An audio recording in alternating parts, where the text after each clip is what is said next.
बिस्मिल्लाहिर्रहमानिर्रहीम। अस्सलाम वालेकुम स्टूडेंट्स। हम चैप्टर नंबर 11 को डिस्कस करें। चैप्टर नंबर 11 के अंदर हमने पहला टॉपिक स्टार्ट किया था कंट्रोल स्ट्रक्चर्स को। लास्ट लेक्चर्स के अंदर हमने कंट्रोल स्ट्रक्चर्स की पहले टाइप्स को डिस्कस किया था, सीक्वेंस को। सीक्वेंस के अंदर हमने देखा था कि प्रोग्राम के अंदर हम किस तरह से स्टेटमेंट्स को राइट्स करते हैं, फिर हम उसको एग्जीक्यूट्स करते हैं। यानी कि जिस सीक्वेंस से आप स्टेटमेंट लिखते जाओगे उसी सीक्वेंस से आपके पास स्टेटमेंट वहाँ पे एग्जीक्यूट होती जाएगी। आज के लेक्चर की हमने दूसरी टाइप्स हमने डिस्कस करनी है। जो दूसरी टाइप्स है उसके अंदर है सिलेक्शन। सिलेक्शन में हम देखेंगे कि प्रोग्राम के अंदर आप एग्जीक्यूशन के फ्लो को किस तरह से कंट्रोल्स करते हो। प्रोग्राम के अंदर हम स्टेटमेंट यूज़ कर रहे होते हैं। बाद टाइम हमने कुछ स्टेटमेंट को यूज़ करना होता है और कुछ स्टेटमेंट को हमने क्या करना होता है, स्किप करना होता है। तो जो हम स्टेटमेंट को हम स्किप करते हैं या जिस स्टेटमेंट को हम यूज़ करेंगे वो हम सिलेक्शन की बेसिस के ऊपर हम स्किप भी करते हैं, हम उसको वहाँ पे यूज़ भी कर रहे होते हैं। जैसे हमने लास्ट लेक्चर के अंदर डिस्कस किया था कि हमने सॉफ्टवेयर की बात की थी कि कोई भी सॉफ्टवेयर होता है, चाहे वो छोटा सॉफ्टवेयर है चाहे वो बड़ा सॉफ्टवेयर है, तो कंप्लीट आपके पास सॉफ्टवेयर एग्जीक्यूट नहीं हो रहा था, बल्कि उसके अंदर कुछ पार्ट उसके अंदर क्या हो रहे होते हैं, एग्जीक्यूट हो रहे होते हैं। जैसे हमने व्हाट्सएप की बात की थी कि व्हाट्सएप के अंदर डिफरेंट फीचर्स होते हैं कि जो से भी आप फीचर्स को आपने एग्जीक्यूट करना होता है, तो सिलेक्शन स्ट्रक्चर डिसाइड्स कर रही होती है कि किस फीचर्स को आपने वहाँ पे एग्जीक्यूट। फ्रंट एंड पे तो आप उसके अंदर कोई भी बटन वगैरह प्रेस करते हो तो बैक साइड पे आपके पास सिलेक्शन यूज़ हो रही होती है, क्राइटेरिया यूज़ हो रहा होता है कि फ्रंट एंड पे जो सा भी आप उसके अंदर फीचर्स आप यूज़ करोगे, बैक साइड पे उसका क्राइटेरिया यूज़ होगा, उसी क्राइटेरिया के मुताबिक आपका वहाँ पे प्रोग्राम या उसके अंदर जो एक यूनिट होता है ना प्रोग्राम के अंदर, जैसे हमने मॉड्यूल्स की बात की थी कि प्रिंटर के अंदर जो हम प्रोग्राम्स को राइट्स करते हैं हम मॉड्यूल्स के अंदर राइट्स करते हैं। हर मॉड्यूल्स के अंदर एक डिफरेंट फंक्शन वहाँ पे राइट्स होते हैं। तो इधर भी सिलेक्शंस के जरिए आपको डिफरेंट मॉड्यूल्स के अंदर प्रोग्राम राइट्स होता है, फिर आपने उस मॉड्यूल्स को एक सिलेक्शंस के जरिए क्या करना होता है, एग्जीक्यूट करना होता है। तो सिलेक्शंस के अंदर हम सारा पढ़ेंगे कि कितनी टाइप्स की सिलेक्शन होती हैं और हम उनको किन मेथड्स के लिए हम यूज़ करते हैं। बेसिकली जो हम सी लैंग्वेज के अंदर या जो हम कंप्यूटर्स लैंग्वेज के अंदर सिलेक्शन को यूज़ करते हैं, बेसिकली हम दो टाइप्स के इसके अंदर सिलेक्शन को यूज़ करते हैं। पहली टाइप जो हमने सिलेक्शन की देखनी वो हमें देखनी इफ एल्स, और दूसरी जो टाइप्स इसके अंदर यूज होती है उसके अंदर यूज होती है स्विच स्टेटमेंट। स्विच स्टेटमेंट बच्चे इफ एल्स स्टेटमेंट है। इफ एल्स स्टेटमेंट में आपको कंडीशन बताई जाती है, इस कंडीशन के मुताबिक आपने स्टेटमेंट को एग्जीक्यूट करना होता है। एक कंडीशन बताई जाती है, जो भी कंडीशन होगी उस कंडीशन के मुताबिक या तो प्रोग्राम एग्जीक्यूट होगा या फिर प्रोग्राम आपके पास स्किप हो जाएगा। इसी के साथ आपके पास दूसरी होती है स्विच स्टेटमेंट। स्विच स्टेटमेंट के अंदर वहाँ पे हम यूज़ करते हैं जिधर आपके पास मल्टीपल चॉइसेस अवेलेबल हों और उनमें से आपने किसी एक को सिलेक्ट करना होता है, तो उधर हम स्विच स्टेटमेंट को यूज़ करते हैं। अब इफ एल्स को यूज़ करने के भी आपके पास डिफरेंट वेज होते हैं। इसमें हमने एक स्टेटमेंट यूज़ करनी है, हमने इफ स्टेटमेंट यूज़ करनी है, दूसरी हम स्टेटमेंट यूज़ करेंगे इसके अंदर इफ एल्स, और थर्ड हम यूज़ करेंगे इसके अंदर इफ एल्स इफ। ये तीन तरह की हम इफ एल्स स्टेटमेंट के अंदर मेथड यूज़ करते हैं और जिसकी मदद से हमने इफ एल्स स्टेटमेंट को यूज़ करना होता है। अब जो इफ स्टेटमेंट होती है वो आपको वन वे बताती है कि आपने इसके अंदर एक वे यूज़ करना है, वन वे यूज़। इसमें जब भी आप कंडीशन लगाओगे तो आपको एक वे बता देगा, यानी कि आपको बताएगा कि अगर कंडीशन ट्रू हो रही है तो आप ये वाली स्टेटमेंट प्रिंट करो, अदरवाइज प्रोग्राम को क्या कर दो, स्किप कर दो। अब कंडीशन जैसी आपकी ट्रू होगी तो स्टेटमेंट प्रिंट हो जाएगी, अदरवाइज आपका प्रोग्राम वहाँ पे क्या हो जाएगा, स्किप हो जाएगा। दूसरा होता है इफ एल्स। इफ एल्स के अंदर आपको टू वे बताते हैं। इसके अंदर आपके ट्रू के लिए भी आपको एक स्टेटमेंट राइट्स कर देते हैं और फॉल्स के ऊपर भी आपको एक स्टेटमेंट राइट्स कर देते हैं। जैसे ही आपके पास कंडीशन आती है, कंडीशन ट्रू होगी तो स्टेटमेंट प्रिंट होगी, अगर फॉल्स होगी तो उसके लिए भी आपके पास स्टेटमेंट प्रिंट हो जाएगी। जो हमारे पास इफ एल्स इफ है, ये आपको मेनी वेज बताते हैं कि आप इसके अंदर जितनी भी स्टेटमेंट यूज करोगे, हर स्टेटमेंट के साथ कोई ना कोई आप कंडीशन यूज करोगे। जैसे ही फिर आपके पास कंट्रोल में बॉडी के अंदर एंटर होते हैं तो जिस कंडीशंस को जो सी स्टेटमेंट फॉलो कर रही होती है वही स्टेटमेंट वहाँ पे क्या हो जाती है, प्रिंट हो जाती है। दूसरा हमने स्विच स्टेटमेंट देखा था कि स्विच स्टेटमेंट के अंदर आपके पास मल्टीपल चॉइसेस होती हैं और उनमें से आपने कोई एक चॉइस को प्रिंट कराना होता है तो वहाँ पे आप स्विच स्टेटमेंट जाके वहाँ पे यूज़ करते हो। तो ये तीसरा जो हमने कंट्रोल स्ट्रक्चर हमने पढ़ना है, इसके अंदर रेपिटेशंस का पढ़ना है, हमने जो डिस्कस किया था। थर्ड जो कंट्रोल स्ट्रक्चर होता है इसके अंदर रेपिटेशन। रेपिटेशन इसको हम लूप भी कहते हैं, लूप या उसका दूसरा नाम होता है आपका आइटरेशन।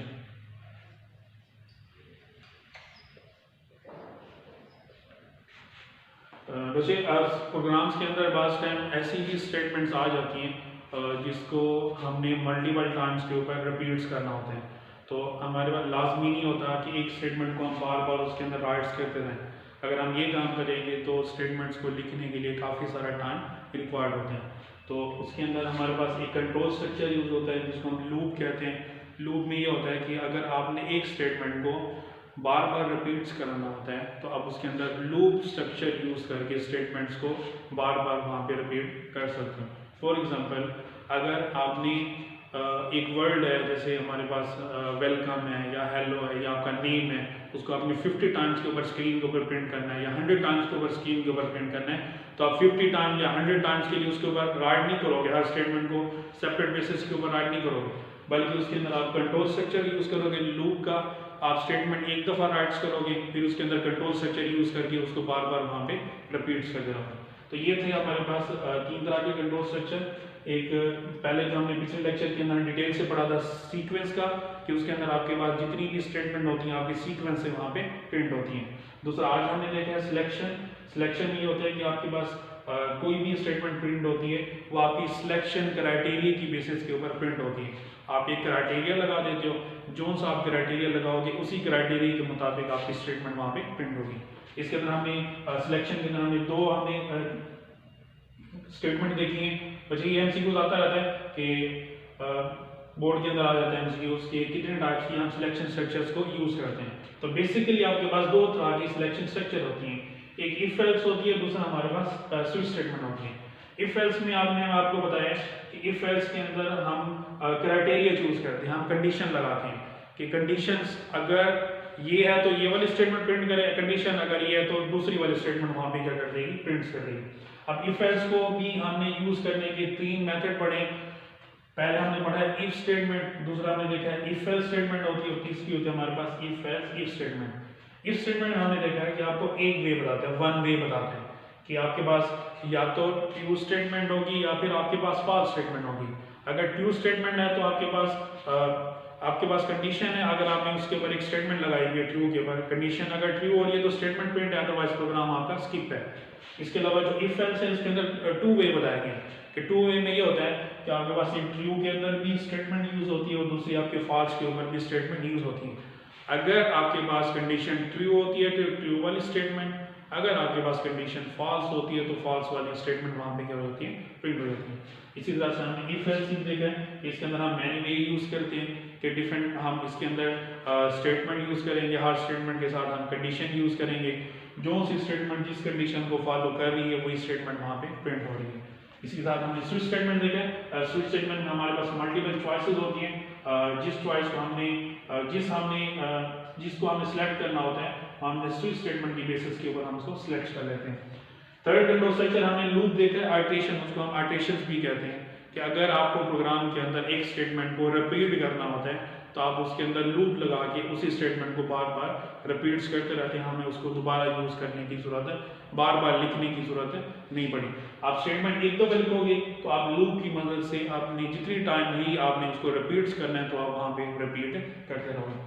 अब हम इसके अंदर जो देखने वाले हैं सिलेक्शन के अंदर हमने इफ एल्स को डिटेल से पढ़ना है। इफ एल्स के अंदर हमने जो सबसे पहली स्टेटमेंट हम डिस्कस करनी है इफ स्टेटमेंट को, कि इफ स्टेटमेंट को हम कहाँ पे यूज़ करते हैं, उसको लिखने का सिंटैक्स क्या होता है, उसका फ्लो चार्ट क्या होता है और किस तरह से ये वर्क करते हैं।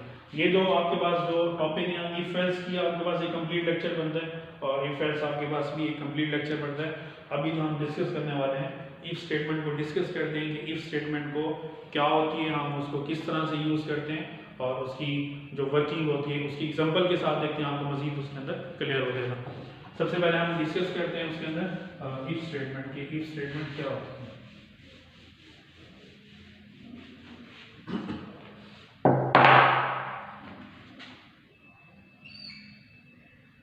सबसे पहले इसके अंदर इफ स्टेटमेंट।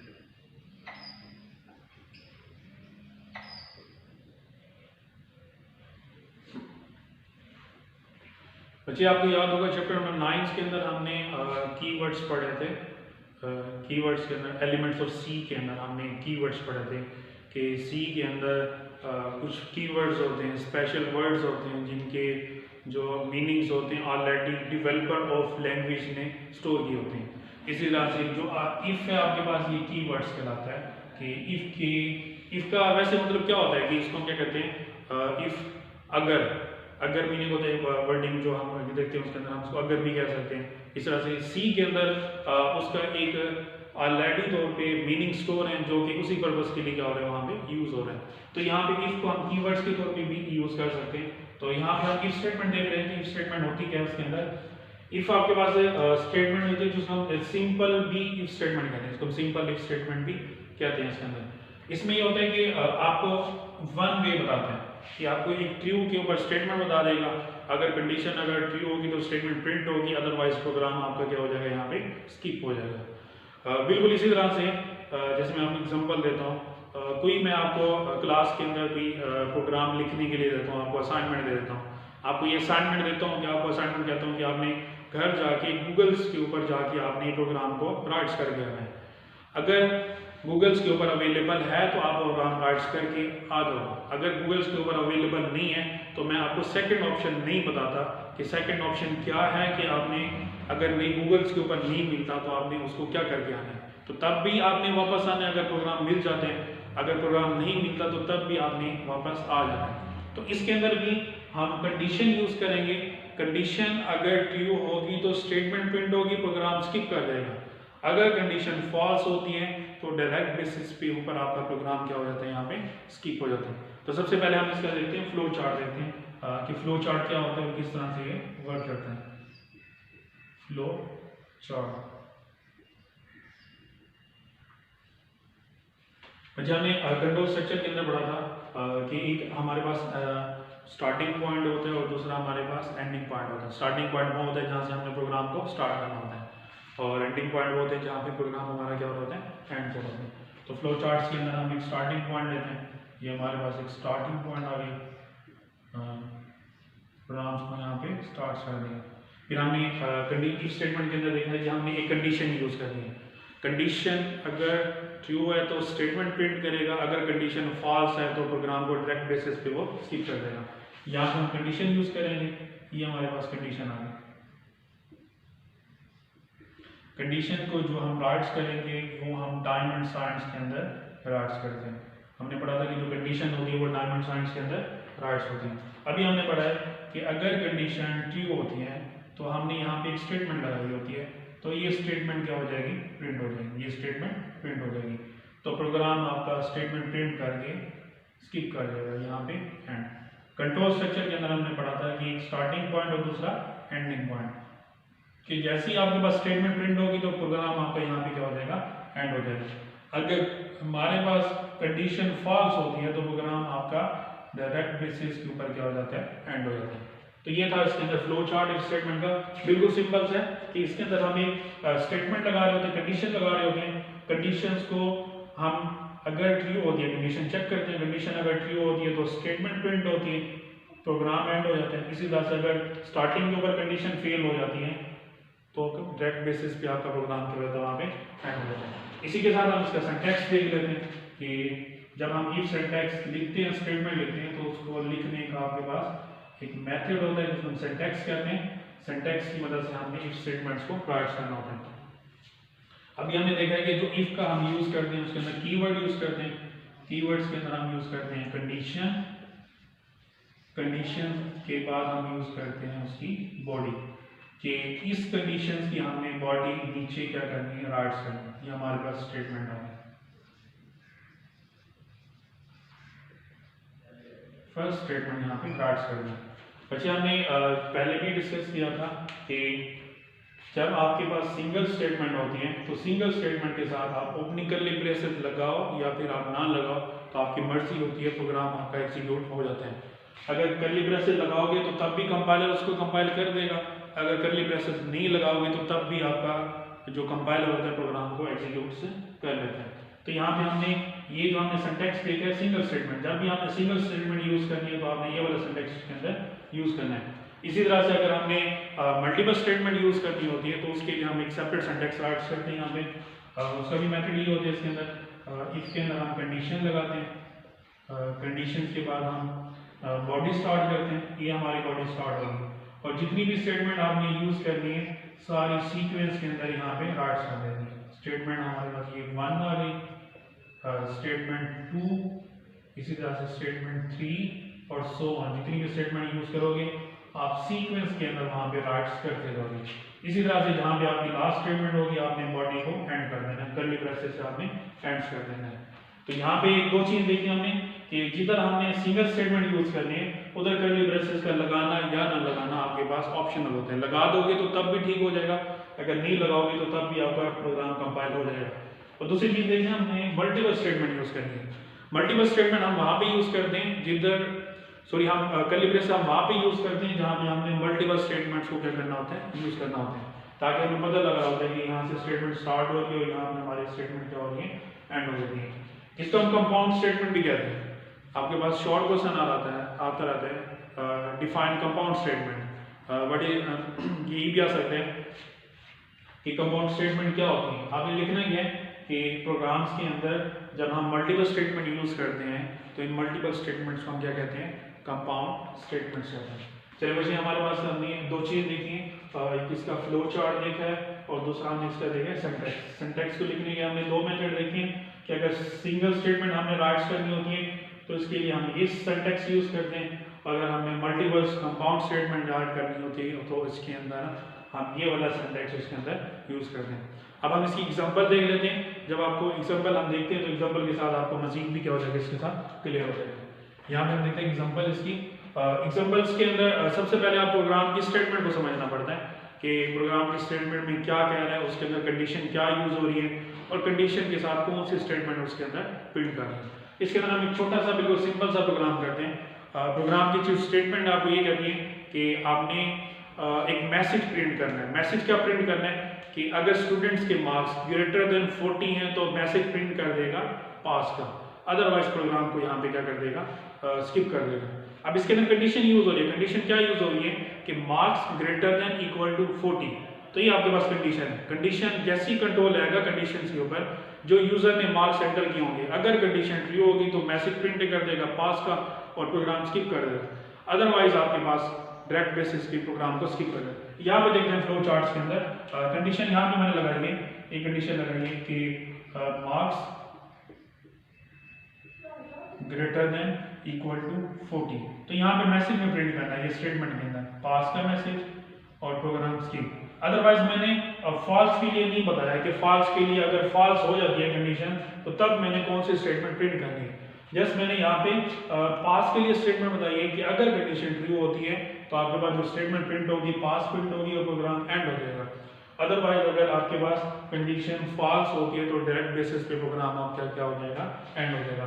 तो इसी को हम प्रोग्राम्स के अंदर यूज करते हैं। इधर उसने वेरिएबल्स बता दिए, वेरिएबल्स उसने बताया उसका मार्क्स का बताया, तो हमने प्रोग्राम्स को यहाँ पे स्टार्ट करना है। बच्चे आपने पढ़ा हुआ है चैप्टर नंबर 8 के अंदर पढ़ा था हमने कि जो प्रोग्राम्स की पहली दो लाइनें होती हैं प्री प्रोसेसर डायरेक्टिव होती है।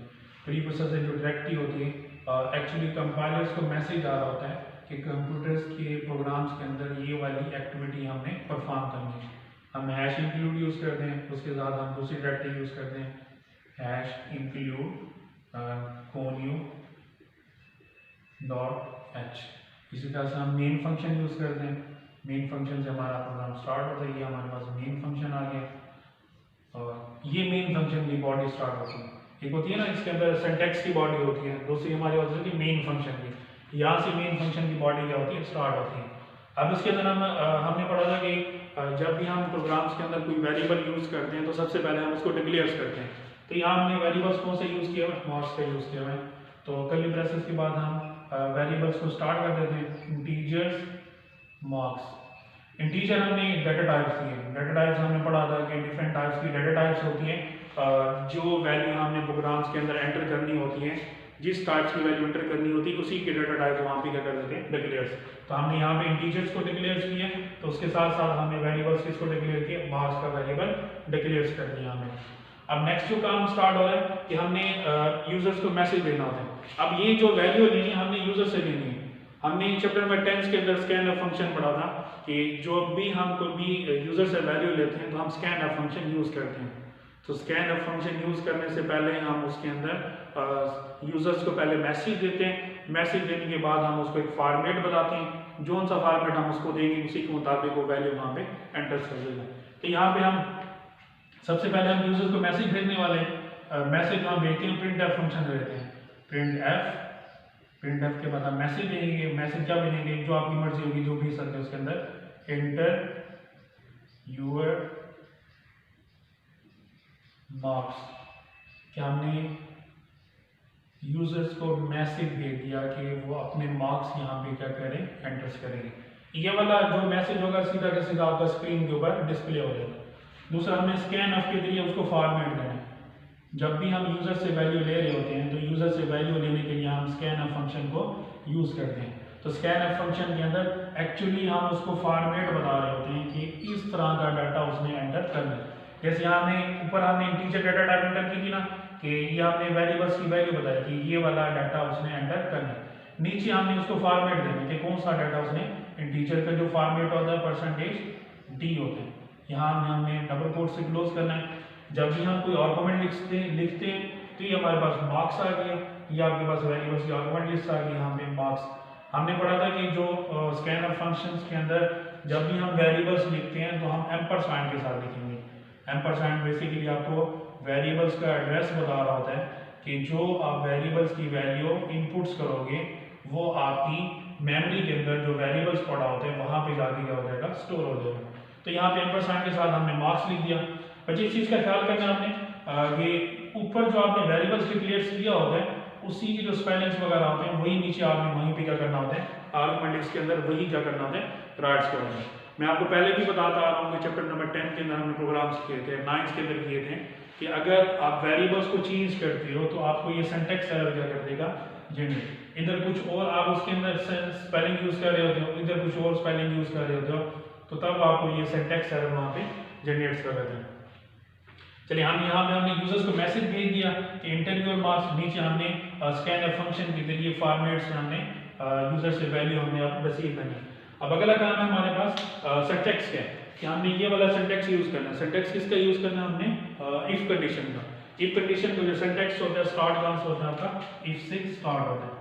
अब इसके अंदर हमने कंडीशन यूज करनी है। कंडीशन हमने यहाँ पे लिखी हुई है। कंडीशन कौन सी पड़ी हुई है यहाँ पे, marks greater than equal to 40। इसी तरह से हमने कंडीशन के बाद हमने स्टेटमेंट लिखनी है। स्टेटमेंट कौन सी लिखते हैं यहाँ पे, कर्ली ब्रेसेस स्टार्ट। जब हमने देखा था कि अगर सिंगल स्टेटमेंट होगी तो उसके साथ अगर आप कर्ली ब्रेसेस यूज करो या ना करो तो तब आपका प्रोग्राम उसके अंदर कंपाइल हो जाता है। तो यहाँ पे हम इसकी बॉडी बना देते हैं। तो ये बॉडी बनी है, इसके अंदर हम स्टेटमेंट लिखते हैं और स्टेटमेंट के अंदर हम मैसेज भेजेंगे यूजर्स को। मैसेज प्रिंट करेंगे, प्रिंट एफ, सिंपल मैसेज भेज देते हैं इसके अंदर पास। ये मैसेज क्या कर देगा, प्रिंट। यहाँ आपने कर दिया क्लोज टर्मिनेटर्स और यहाँ पे प्रोग्राम्स की बॉडी हमने क्या कर दी। ये प्रोग्राम्स की बॉडी नहीं, ये आपके पास जो हमने स्टेटमेंट यूज की है, इफ स्टेटमेंट यूज की है, उसकी हमने कर्ली ब्रेसेस को क्लोज करना है। तो यहाँ पे आखिर में हमारा प्रोग्राम क्या हो जाता है, क्लोज। आखिर में हम स्टेटमेंट लिख सकते हैं। फॉर एग्जाम्पल यहाँ पे एक स्टेटमेंट दे देते हैं, प्रिंट एफ प्रोग्राम एंड। यहाँ पे प्रोग्राम क्या हो जाएगा, एंड हो जाएगा। ये प्रोग्राम आपका एंड हो गया। यहाँ पे कर्ली ब्रेसेस उसको क्लोज कर देते हैं। चलिए आप इसके यूज देखते हैं कैसे यूज होगा। सबसे पहले हमने एक वेरिएबल डिक्लेयर किया मार्क्स का, फिर हमने यूजर्स को मैसेज भेजा प्रिंटफ के जरिए कि एंटर योर मार्क्स, के अपने मार्क्स को क्या करें यहाँ पे एंटर करें। फिर हमने स्कैनफ के जरिए उसको फॉर्मेट किया। जब हमने स्कैनफ के जरिए फॉर्मेट हमने बढ़ा दिया कि जब हम यूजर से वैल्यू लेते हैं तो उसके लिए हम स्कैनफ फंक्शन को यूज़ करते हैं। स्कैनफ फंक्शन एक्चुअली आपके पास एक फॉर्मेट होता है जो आप यूजर्स को दे रहे होते हो कि इस फॉर्मेट्स के थ्रू वो वैल्यू को क्या करेगा, एंटर करेगा। तो हमने इंटीजर्स का फॉर्मेट यूज़ करना है। इंटीजर का फॉर्मेट हमने पढ़ा था %d, हमने यहाँ पे यूज़ कर दिया। उसके साथ जो हमने वेरिएबल को यूज़ करना है वो हमने एम्परसैंड के साथ क्या करना है, यूज़ करना है। अब हमने उसके साथ सिंटैक्स को यूज़ किया, इफ के साथ हमने कंडीशन लगाई है। कंडीशन क्या लगाई है कि marks greater than equal to 40, कि अगर कंडीशन ट्रू होती है तो स्टेटमेंट क्या कर देगा, प्रिंट कर देगा। जैसे हमने यहाँ देखा था कि अगर यहाँ कंडीशन ट्रू होती तो स्टेटमेंट प्रिंट कर देगा। अब यहाँ पे स्टेटमेंट कौन सी पड़ी हुई है, पास की स्टेटमेंट, तो ये पास की स्टेटमेंट यहाँ पे क्या कर देगा, प्रिंट कर देगा और प्रोग्राम डायरेक्ट बेसिस पे बाहर कर देगा, एंड हो जाएगा। अगर कंडीशन यहाँ पे होती है फॉल्स तो कंट्रोल यहाँ पे एंटर नहीं होता बल्कि डायरेक्ट बेसिस पे प्रोग्राम क्या कर देगा, एंड कर देगा। पहली चीज क्या देखी हमने, ट्रू के लिए देखी कि अगर कंडीशन ट्रू होती है तो कंट्रोल एंटर कहाँ पे होगा, बॉडी के अंदर, जो कंडीशन की बॉडी होगी उसके अंदर एंटर होगा। तो ये जो स्टेटमेंट पड़ेगी उसको क्या कर देगा, वहां पे स्कैनिंग होगा, प्रिंट कर देगा। अगर कंडीशन होती है फिर तो कंट्रोल इन बॉडी के अंदर नहीं आता बल्कि बाहर जो आपके पास स्टेटमेंट पड़ी होती है प्रोग्राम एंड वाली, तो डायरेक्ट बेसिस पे ऊपर उसको क्या कर देते हैं, वहां पे एंड कर देते हैं। अब एक क्वेश्चन आता है कि मास्टर बच्चे पूछते रहते हैं कि हम कंडीशंस के आगे टर्मिनेटर क्यों यूज नहीं करते हैं। बच्चे इसका एक सिंपल सा कंसेप्ट है कि जिस स्टेटमेंट्स की आगे बॉडी होती है उसके साथ हम कभी भी स्टेटमेंट टर्मिनेटर यूज नहीं करते। अब यहाँ पे देखो ये हमने कंडीशन यूज की है ना, इस कंडीशन की आगे बॉडी बनी हुई है तो इसके साथ हम टर्मिनेटर यूज नहीं करते हैं। तो ये आपके पास कंसेप्ट होता है, जहाँ पे अगर स्टेटमेंट की आगे बॉडी बनी होगी तो उसके साथ हम टर्मिनेटर यूज नहीं करेंगे, बाकी हर स्टेटमेंट के साथ हमने टर्मिनेटर यूज करना है। इधर हमने टर्मिनेटर यूज किया और इधर भी हमने टर्मिनेटर यूज किया हुआ। तो आज का हमारा लेक्चर यहाँ तक था, इफ स्टेटमेंट तक था। उम्मीद है कि आपको समझ आई होगी। अगर आपके माइंड्स के अंदर भी क्वेश्चन है तो आप मैसेज करके पूछ सकते हैं। नेक्स्ट लेक्चर में हमने जो टॉपिक को डिस्कस करना है वो इफ एल्स स्टेटमेंट्स के टॉपिक को हमने डिस्कस करना है। अल्लाह हाफिज़, अपना ख्याल रखिएगा। सही करा,